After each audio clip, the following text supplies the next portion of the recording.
What's up, everybody? Welcome back to the channel. If you are new, my name is Dave. This is my 2004 C5 Corvette. So if you're into Corvette content, especially C5 content, consider hitting that subscribe button down below. Now in today's video, we're going to be upgrading some of the rear suspension components. I have some C6 Z shocks I'm going to be putting in. These are the OEM C5 shocks, and those are the BTR C6 Z06 shocks. Now, if you don't know, many of the C6 suspension components can be fitted onto your C5, so it's a very popular upgrade. So now let's get into removing the existing rear shock. It's pretty simple, not too difficult to do, and then we'll put the new one in.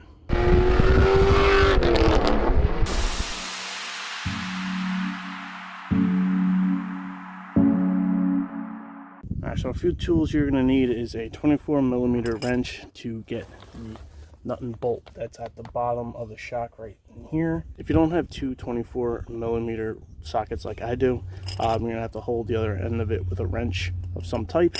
Also, you're going to need a 12mm with some type of extension on there just to get the top bolts that are at the top of the shock right there, those two. Sorry, I said 12. It's a 13mm, I think. Yep, 13mm for that, and then I'm using an impact just for the lower bolt there. Now it's fairly easy to replace the rear shock. You do not need to compress the rear suspension up and compress the shock in order to take it out. So let's get into undoing the 24mm bolt on the bottom and the two 13mm bolts on top, and let's pull the old shock out. Alright guys, so again, 24mm nut and bolt, you do have to hold one or the other in order to do this. So now with that nut off, it's time to get the two 13mm bolts off the top of the shock.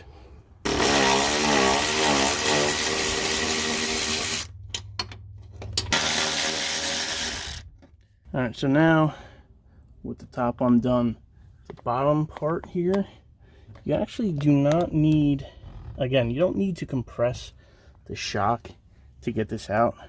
You can just wiggle this free from right in here.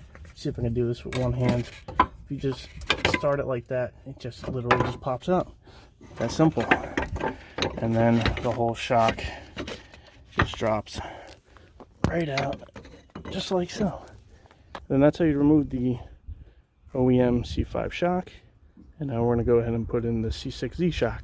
It's essentially the same process, obviously just in reverse. Now I did pick these up used from my buddy Dan. If you've been with the channel for a while, he had the camo C5. Did a review on that car about 2 years ago.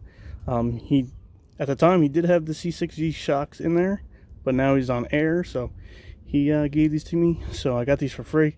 You know, I've had them for a while now, just in the basement. Figured it's finally time, since I am doing a whole bunch of other stuff in here for the new wheels. So I figured I'd put these shocks in. But that is the part number, in case anybody was wondering. I'll leave a link down in the description to these. Alright, so now the new shock goes in the same way the old one came out. Go underneath the tie rod here to rotate this up and in, just like so.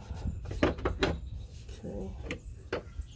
Angle this bottom part the same way I took it out. Might take a little fidgeting, but eventually you can get it. Alright, so now with the bottom in place, I didn't put the bolts in yet. First I'm going to button up the two 13mm bolts up top, and then we'll come back down here and do the bottom one. But we'll do the top first. So there you go guys, one C6 Z shock fully installed. Went in pretty easy. The stock one came out easy and the new one went in pretty easy. Again, a lot of the C6 parts are interchangeable with the C5s. Alright guys, so that's going to do it for this quick walkthrough on how to replace the rear shocks on your C5. Again, I decided to go with C6 Z06 shocks, but the process is the same for whether you go back to OEM shock, Bilsteins, whatever the case might be. So I hope you found this video helpful, and if you did, please give it a thumbs up, and if you haven't done so already guys, please subscribe. Thank you and have a great day.